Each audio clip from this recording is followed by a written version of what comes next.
The safety board did the arithmetic and found that commuter airlines in America were having accidents at twice the rate of the big carriers. The airplanes were smaller, and the rules were thinner, and the ticket still had a major airline's name on it. 18 years went by before anybody closed the gap. Just before Christmas 1988, an ATR-42 on approach to Mosinee in Wisconsin rolled onto its left side to 80 degrees. The pilot pushed the throttles up and got it back after several rolls, 1,000 feet above the ground. That airplane belonged to Simmons Airlines, and it was flying for American Eagle. ATR acted on it. The company warned operators that ice could cause roll control problems and fitted vortex generators and an anti-icing advisory system across the fleet. It also built an icing package for its simulators. And in 1992, it put out an all-weather operations brochure that repeated the warning. Then it happened twice more, to Continental Express ATRs at Newark in March 1993, and at Burlington in Massachusetts in January 1994. Both times, the aileron did the same thing. On the 31st of October 1994, Flight 4184 left Indianapolis for Chicago with 64 passengers and 4 crew. Simmons Airlines was operating it. The name on the ticket was American Eagle. O'Hare was backed up, so the controller put them into a hold at 10,000 feet over Roselawn, Indiana. The rubber boots along the leading edge of a wing break ice off by inflating. How far back they need to reach depends on the size of the water droplets the airplane is expected to fly through, and the standard assumes droplets around 40 microns across. The drops falling into that holding pattern were bigger than 50. Droplets that heavy carry further back before they touch the wing. So a ridge of ice built up behind the boots,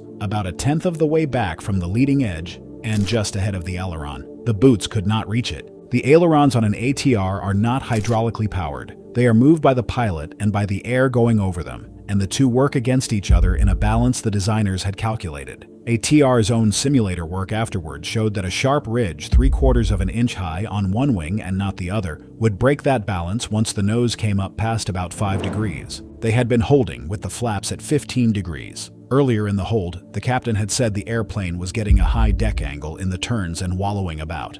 The first officer had put the flaps out, and that brought the nose down and settled it. At 4 minutes to 4, the controller told them to descend to 8,000. They brought the power back to idle and started down. A minute later, coming down with the right wing 15 degrees low at 186 knots, the flap overspeed warning went off. Flaps are not meant to be out at that speed. The crew ran them to 0, which is what the warning was asking them to do. With the flaps up, the nose rose and the angle of attack began to climb. 12 seconds later, passing 9,100 feet, it went through 5 degrees. The airflow over the aileron separated far earlier than anyone had believed possible, and it reversed. Instead of pushing back against the control wheel, it pulled itself hard over, 13 degrees right wing down in about half a second. The autopilot let go. From there to the ground was 25 seconds. The airplane went into a soybean field inverted. At 375 knots, nobody survived. The National Transportation Safety Board found the cause to be a sudden and unexpected aileron hinge moment reversal after a ridge of ice formed beyond the disputes.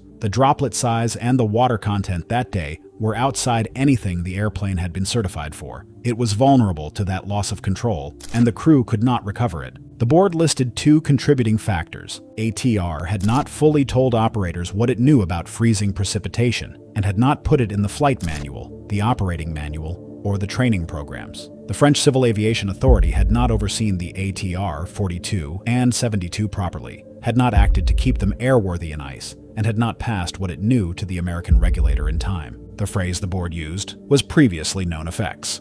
Investigators went back through 24 roll control events on ATRs. 13 of them involved ice. 5 had happened in freezing drizzle or freezing rain, which is what Roselawn was. ATR disagreed with all of it. The French accident investigators put out a statement saying the factual basis of the American report was wrong. The FAA stopped ATRs flying in known icing, then let them back with strict rules about flap settings. Aerospatiale designed a boot that reached further back along the outer wing, and the FAA made every operator fit it. 30 seats was the dividing line. An American airline flying scheduled passengers in something bigger than that worked to a set of federal rules called Part 121, 30 seats or fewer, and it worked to Part 135 instead. Part 121 asks for more. Crews get longer rest between duty days and more training. The maintenance program is tighter, and the airplane has to carry recorders. The regulator knew what the difference was worth. Years later, it wrote that the economic incentive to stay under Part 135 was still there, because in many respects, its requirements were the lighter ones. In 1978, Congress deregulated the airlines. The big carriers let go of the small cities, and the commuters picked them up. Within a few years, they were flying those same routes into the big hub airports, with a major airline's name on the ticket and the lighter set of rules behind them. The safety board eventually did the arithmetic. Commuter airlines in America were having accidents at about twice the rate of the Part 121 carriers. The ATR at Roselawn was an exception. It seated more than 30, so Simmons was already flying it under the heavier rules. Most commuter airplanes were smaller than that.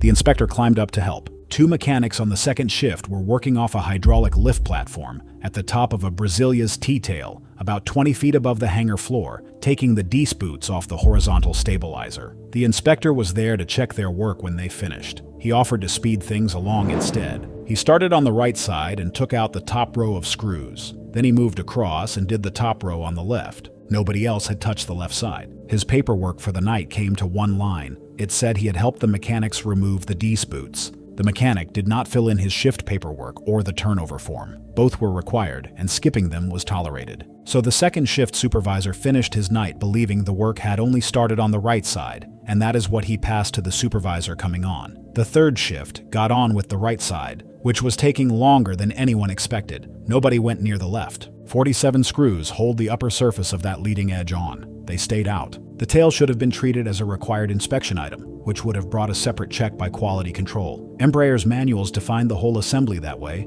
and the worksheets were marked to show the boots were covered too. The inspector on the night shift, a different man from the one who had opened the left side, said he knew the boot did not qualify and gave it a standard look instead. The airline's position was that the boot and the leading edge were not structural. Nobody told the pilots what had been done to their airplane overnight.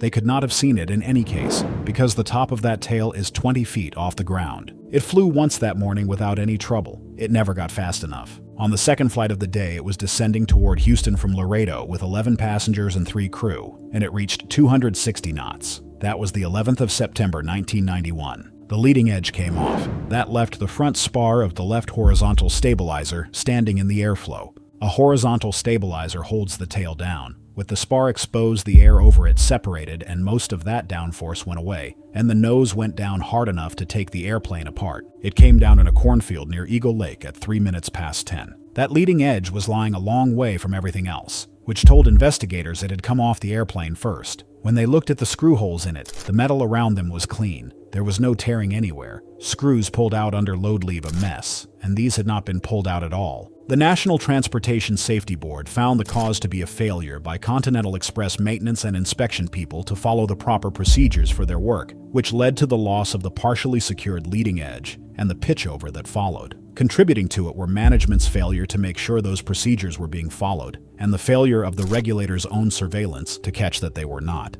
After the accident, the regulator sent a team in to look at the Continental Express maintenance program. It found very few problems, and it made a point of noting how well the airline's own internal evaluation system was working. The safety board observed that the inspection had not examined shift turnovers at all. One member of the board did not agree with the wording of the cause. A human factors specialist filed a dissenting opinion. He thought it should have read that Continental Express management had failed to establish a corporate culture which encouraged and enforced adherence to the approved maintenance and quality assurance procedures. He lost that vote. 6 years later, the board held a national summit on transportation safety. The topic it chose was safety culture.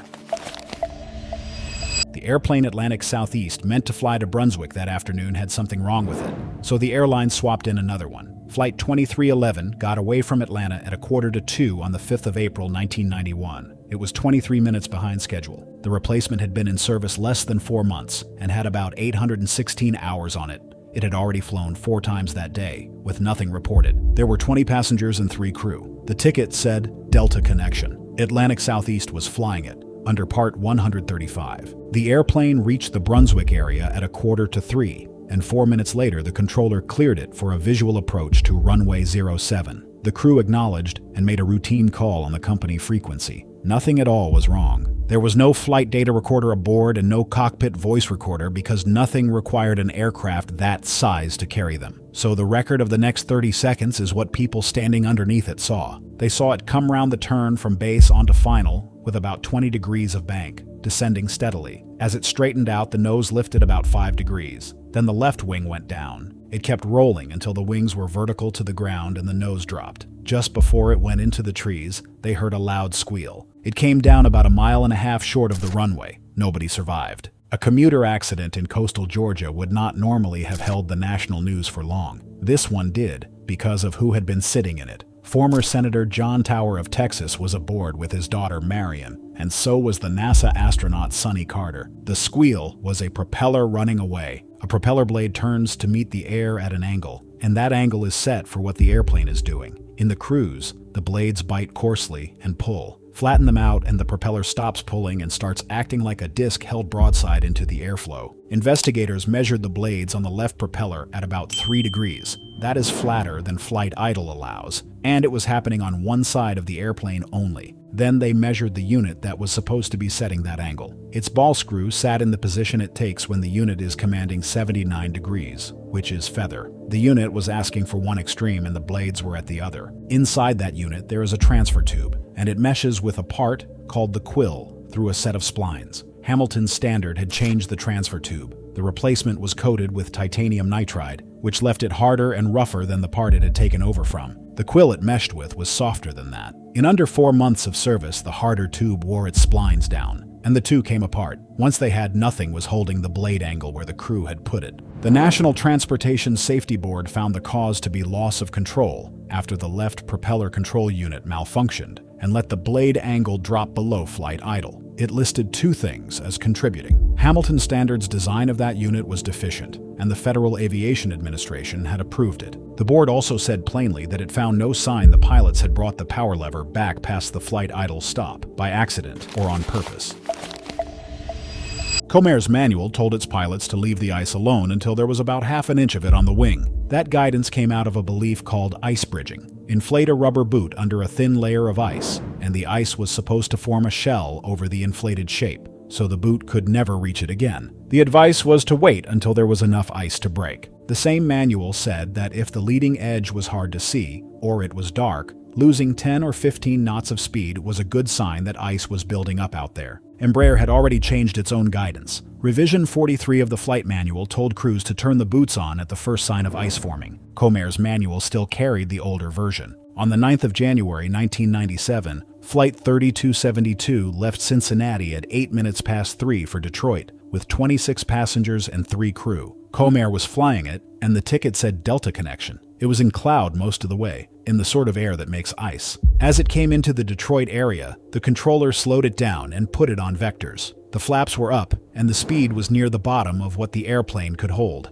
A thin, rough layer of ice formed on the wings. Investigators later called it sandpaper ice, and they thought it had built up in under 5 minutes. There was nothing like 1/2 inch of it. Ice that thin takes lift away and adds drag at the same time, and it does both without looking like much. The autopilot held the airplane as long as it could, and then disconnected itself. It rolled over and went nose down, and it fell about 4,000 feet. It came down in a field in Raisonville Township, some 18 miles southwest of the airport, at about 4 minutes to 4. Nobody survived. The National Transportation Safety Board put the cause on the Federal Aviation Administration. Its certification standards for flying in ice were not adequate. The approved procedure for working that airplane's D system existed, but the FAA had never made sure American carriers were using it, and it had set no minimum airspeeds for icing at all. All of that produced a loss of control when ice like that formed on the wings. As a contributing factor, the board listed the crew's decision to fly in ice near the bottom of the speed envelope, with the flaps up.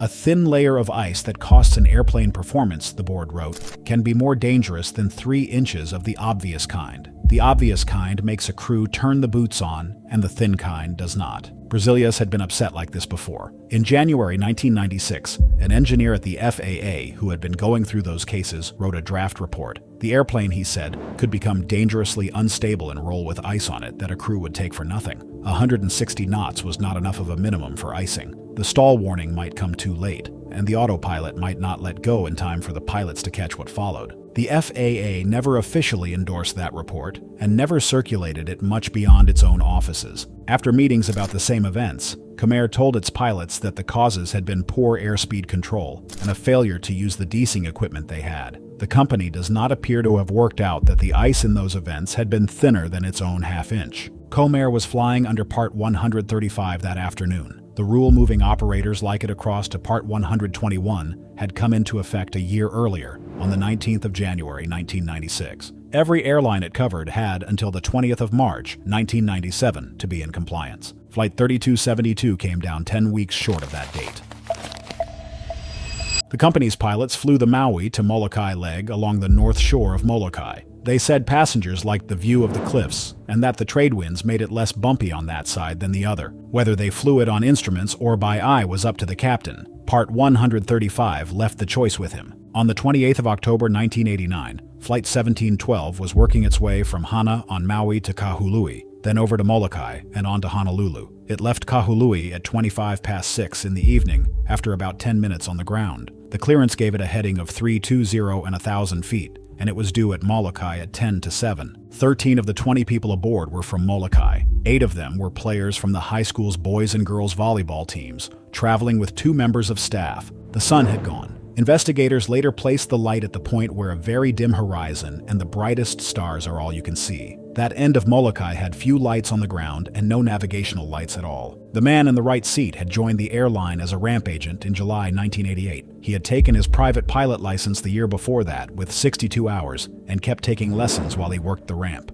He moved onto the flight deck in August 1989. The board later found that he did not meet what the regulations and the company's own rules required, and that he was not qualified as a first officer. Departure control told them radar contact was lost and to squawk the visual code. They acknowledged it. Nobody heard from them again. Coming across the channel, the captain was looking for Lamaloa Head. That is the point he needed to be passed before turning west to run along the north shore. He saw surf breaking on Cape Halawa, which is short of it, and took the one for the other. Believing he was north and east of Lamaloa Head, he turned west. He was not past it. Turning west, there did not put him alongside the island. It put him into it. The twin Otter descended over the water, crossed the shoreline and struck rising ground at about 500 feet near Halawa Valley. Its heading at impact was 260, which is parallel with the north shore he believed he was following. Low clouds sat on the tops. There were no witnesses. It was declared missing at 7:30. All 20 people aboard were lost. It is still the worst accident between the Hawaiian Islands. The National Transportation Safety Board found the cause to be the captain's decision to carry on under visual flight rules at night into conditions that called for instruments, with rising mountainous terrain hidden in the cloud. 2 things contributed to it. Aloha IslandAir management had not properly supervised its people, its training, or its operations. The Federal Aviation Administration had not kept proper watch over the airline either, particularly during a period when it was expanding fast. 2 of the captain's previous employers told investigators he was intelligent and a good pilot. One of them said flying came so easily to him that he had grown too comfortable and careless about his duties. The other said he took unnecessary risks. The board also looked at the Flight Standards Office responsible for watching that airline. It concluded that at least 3 accidents in the Hawaiian Islands might have been prevented if that office had been given the people and the guidance to keep proper track of the Part 135 operators assigned to it. Shortly after the accident, the company changed the rule. Every flight would be conducted on instruments from then on, day or night, with minor exceptions for short hops between airports that had no instrument approach to fly. There were 2 ways into Durango that night. One was an instrument landing system approach to runway 02. That kind of approach guides a crew in 2 directions at once, side to side and up and down, so the airplane is told how high it should be at every point along the way. Flying it meant going well past the airport and turning back. The other was a beacon approach to runway 20, the same strip from the opposite end. It gives direction and nothing at all for height. The crew reads a set of step-down altitudes off the chart and flies them by hand. That second procedure had been designed by a different airline for its own routes, and that company had since gone out of business. The regulator handed the approach to Trans-Colorado in October 1986. By the end of 1988, there were 332 of these special approaches on the books, serving 172 different places. The one at Durango was built for aircraft coming up from the southwest. Flown properly from the northeast, it meant doubling back, and doubling back took time. Flight 2286 left Denver Stapleton at 6:20 on the 19th of January, 1988. bound for Durango and then Cortez, with 15 passengers and 2 crew. Trans-Colorado Airlines was flying it. The ticket said Continental Express. Durango was reporting light snow and fog with a mile of visibility. The cloud sat at about 800 feet and had no defined top to it. The instrument landing system was out of service that night in any case. Deep snow had put it out. Nobody on the flight deck asked. At 3 minutes past 7, they were cleared down from 23,000 feet. The first officer had the controls and the captain was monitoring him. To make the direct approach work, they came down at about 3,000 feet a minute. That was more than 3 times the rate the procedure was built around, and faster than the company's own limits allowed. The airplane went below the descent profile printed on the chart. At about 20 past 7, it struck a ridge near Bayfield, 5 miles short of the runway, at 7,400 feet. The first trees it caught were 6 to 8 feet below the top of the hill. It hit nose and wings first, slid about 300 feet, and then rolled. There was no fire afterwards. The snow saw to that. Both pilots were lost and 7 of the 15 passengers with them. 8 people came out of it alive. The airplane had no ground proximity warning system. Nothing required one on an aircraft that size. The National Transportation Safety Board found the cause to be the first officers flying and the captain's ineffective monitoring of an unstabilized approach, which put the airplane below the published descent profile. The board listed one contributing factor. The captain's performance had been degraded by an illegal drug he had taken before the flight. Toxicology found traces of it in his blood and urine, and the board placed the use at somewhere between 12 and 18 hours before the accident.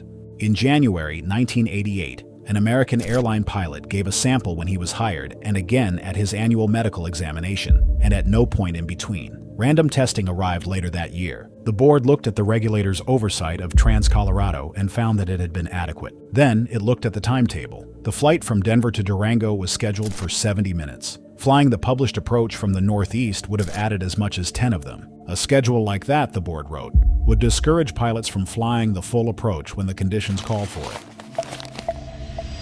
In November 1984, the Federal Aviation Administration pulled the license of the largest commuter airline in the United States. The charges were improper aircraft maintenance and the use of unqualified pilots. More than 160 violations went on the list. Some of them concerned proficiency and competency checks that had been written up as completed when nobody had ever administered them. Others concerned unauthorized people working on the airplanes. Provincetown Boston Airlines had 105 airplanes at that point, from 9-seat Cessnas up to 30-seat DC-3s and Martins. It carried about 4,000 passengers a day into 35 cities across the Northeast and the Southeast. The company had been going for 34 years. It had also lost an airplane at Naples in Florida that September after somebody put the wrong fuel in it. The grounding lasted about 2 weeks. Limited flying resumed on the 25th of November, while inspectors recertified the airplanes and the pilots and watched over the rewriting of the company's safety manuals. On Tuesday, the 4th of December, the airline announced that it was back to full service. 2 days later, Flight 1039 was making its 4th round trip of the day between Jacksonville and Tampa. The sky was clear with 7 miles of visibility. There were 11 passengers and 2 crew, and the flight was operating under Part 135. The tower cleared it for takeoff at 12 minutes past 6 in the evening. A minute later, out over the departure end of the runway and climbing, the crew acknowledged a change of frequency. 30 seconds after that, the airplane was seen in a steep descent near the extended centerline. It struck the ground about 1.5 miles beyond the end of runway 31 and 85 feet to the right of the centerline, inverted and nose down. It had reached about 500 feet. Nobody survived. It was the 3rd fatal accident the airline had had in a little over 5 months. The National Transportation Safety Board found the cause to be a malfunction of either the elevator control system or the elevator trim system, which left the airplane with a pitch control problem. It also cited the way the crew responded to that problem. It could not say which of the two had failed. The report explained why. Between 1971 and 1980, there had been 180 fatal accidents in America involving multi-engine turbine aircraft of this class. In 88% of them, the airplane was written off, and in more than half of those it burned afterwards. The board wrote that the condition of the wreckage in those cases, taken together with the absence of cockpit voice recorders and flight data recorders, had prevented it from fully and accurately working out what had happened in any of them. When the weather closed in on the coast at Rockland, there was somewhere else to go. Augusta is 40 miles inland, and it was often clear when the coast was not. Pilots at Downeast understood that going there was not what the company wanted. At the safety board's hearing that September, one of the company's captains described how the airline had come to be run. The owner's methods put pressure on the pilots, and it came at them from the boss and from the dispatchers alike. There was no excuse at Downeast for making a mistake, and he took every mistake as something aimed deliberately at him and at his airline. Training was minimal. Some positioning flights had been logged as training time without containing any training at all. The operations manual said the captain and the first officer should work together, but it never set out which of them did what. Several senior pilots had left over the way the place was run. A Downeast captain had already gone to the Federal Aviation Administration about the company's practices. Flight 46 was due out of Boston at 10 to 7 on the evening of the 30th of May, 1979. The inbound service had had a difficult time in the weather, and this one went out late.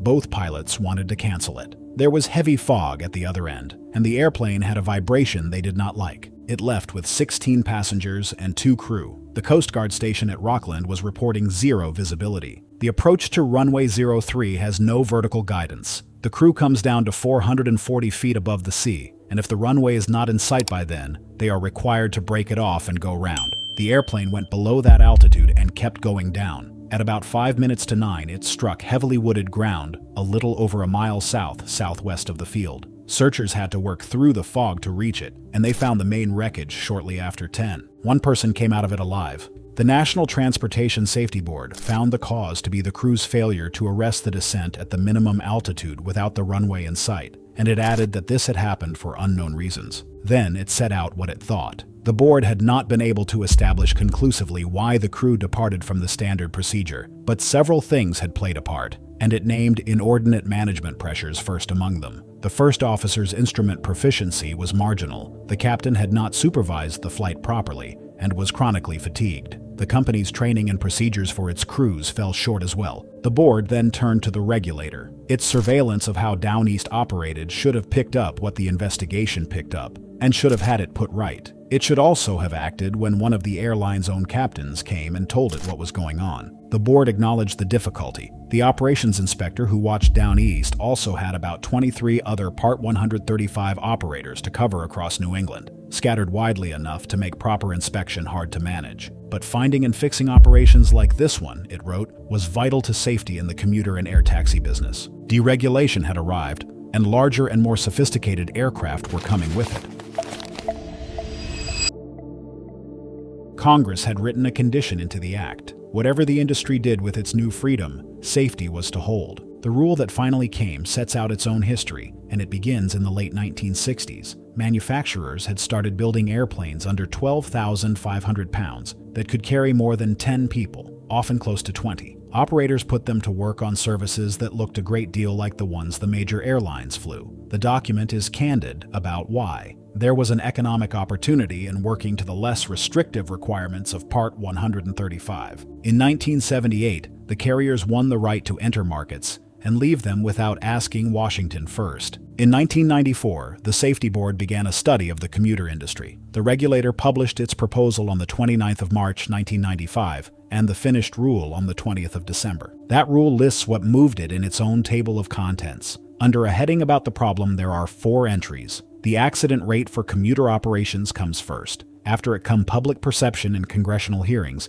and then the Safety Board study. The document runs to more than 100 pages of that day's Federal Register. It did a simple thing. Any scheduled passenger operation using an airplane with between 10 and 30 seats came out of Part 135 and went into Part 121. So did any scheduled operation using a jet, whatever its size. The Department of Transportation had a phrase for what it was after. One level of safety. Every operator the rule covered had to write out how it intended to get itself across and put that plan in front of the regulator inside 3 months. After that, it had a little over a year to finish the job. When the transition was done, the only scheduled carriers left under the old rules were the ones flying 9 seats or fewer. The rule reached scheduled service only. Charter work and flying on demand stayed under Part 135, and that is where they are today. In the same issue of the Register, the agency also published its finished rules on crew training. There was one more item in there, still at the proposal stage, covering flight crew duty periods and rest requirements. The commuter rule took effect on the 19th of January,